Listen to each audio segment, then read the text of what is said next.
Welcome back to the Crochet Karate. So my friends at yarnspirations.com. Let's get right into it today. If you're liking this video, please give me a thumbs up to keep me going on for more. So what we have here is a foundation, a double crochet, and there's another double crochet row on. The nice thing about this particular stitch is that you end up with a nice solid base as on the bottom as well as the top, so you don't really ever see that you're starting with a chain and then going back across the chain. So if you'd like to know what the difference of the counting would be if you were doing foundation instead of a chain work, then you can see the video description. There's a link to how to figure that out.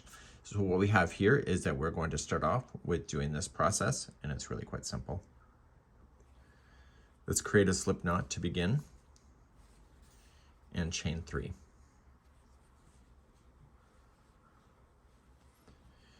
You're going to go third chain from the hook, so you're going to yarn over and go third chain, and when you go in the third chain, you need to make sure 2 strands stay on top of the hook and 1 on the base. So just going in, make sure the 2 strands are on top, 1 is on the base. Yarn over, pull through that. So you're going to do something slightly different than what you're used to. You're going to yarn over, pull through the first loop only. This creates the top of this side of the stitch, and then you create your double crochet as you know it. So just yarn over, pull through 2, and yarn over, pull through 2, and this here is the top of the other side of that stitch. So you can notice it's on an angle. It'll readjust for you. You can pull that front one tight. So to do the next one, you need to go into the beginning of the stitch right here where you just created it. So yarning over and in, yarn over, pull through, wiggle it a little bit to give it a bit of slack, yarn over, pull through 2, or sorry, yarn over, pull through 1. Okay, this creates the top of this side of the stitch, and then create your double crochet as you know it. So yarn over through 2 and through 2, and now this is the top of this side of the stitch. So basically top, top, top, top.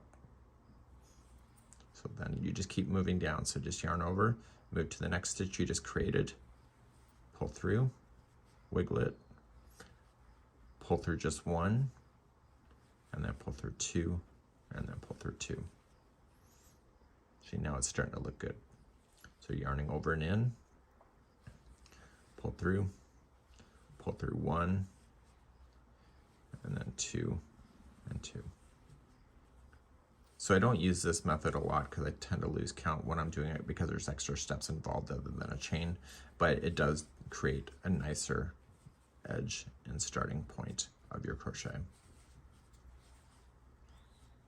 Okay, and then when you're ready to go across your item, see where you are. You're just going to turn your work, and with double crochet, if you don't want the chain 3 to be counting as a double crochet, then what I just do is I just chain 2, and then in the same one at the start here, I just double crochet in.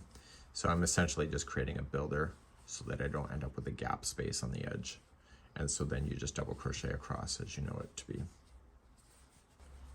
So you're going all the way across so you can eliminate those starting chains that you start with normally, and you want to go right into your last stitch right here. Just like that. And so that would be then your chainless double crochet, and it's called the foundation row. That's it for today. We hope you have a good one.